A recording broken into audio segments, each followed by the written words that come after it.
ఏదో గులాబీ మొక్క కంటు కడుతున్నట్టు, ఏదో ఒక గోడ కడుతున్నట్టు, పద్ధతిగా, శ్రద్ధగా "అలా కొట్టాడేంట్రా బుజ్జి" అని అదేదో సినిమాల డైలాగ్ ఉంటది గదా!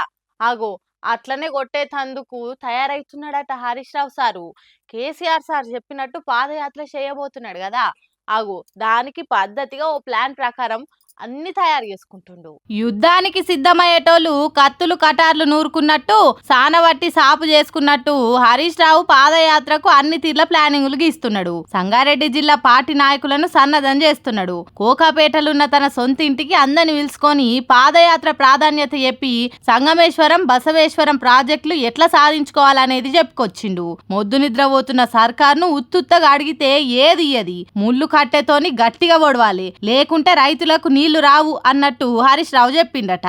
ఈ 2 ప్రాజెక్టుల కింద ఉన్న రైతులను యుద్ధానికి సిద్ధం చేయుండ్రి. పార్టీ కార్యకర్తలకు, గ్రామ కమిటీలకు, మండల లీడర్లకు, మంది మాగాదులకు మత్లాబులు పంపుండ్రి. మనం పాదయాత్ర ఎందుకు చేస్తున్నాం, ఆ పాదయాత్ర ఎక్కడి నుంచి ఎక్కడికి సాగుతుంది, మన డిమాండ్ లేంది, పార్టీ ప్లానింగ్ ఎట్లున్నది, రైతులను ఎట్లా జమగూర్చాలి, ఎవరెవరు ఎక్కడెక్కడ పని చేయాలి అనేది ప్లానింగ్ చేసిండ్రట.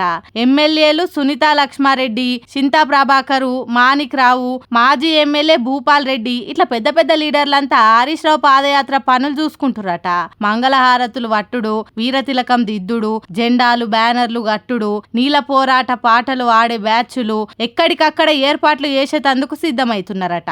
130 కిలోమీటర్లు నడిస్తే హరీష్ రావుకు ఎన్ని చెమటన్న సుక్కలు రాలినా రైతుల పొలాలకు నీళ్లొచ్చేదాకా పోరాటం చేయాల్సిందే. సర్కార్ మేడలోంచి నీళ్లు సాధించుకోవాలి. 4 లక్షల ఎకరాలకు నీళ్లొచ్చి పచ్చటి పైర్లు పెరగాలి. అంతవారి దాకా ఏమేం చేస్తారో ఎట్లా చేయాలనో మాట్లాడుకున్నారట. కేసీఆర్ సభను కూడా పెద్ద ఎత్తున పెట్టాలని, అది చూసిన సర్కార్కు వణుకు పుట్టాలి, ఉల్కు పలుకు లేని సర్కార్కు ఉడుకు పుట్టియాలనేది మాట్లాడుకున్నారట. మరి చూడాలి హరీష్ రావు పాదయాత్రాంగం తెలంగాణ రాజకీయాల్లో ఎసొంటి మార్పు తీసుకొస్తుందో.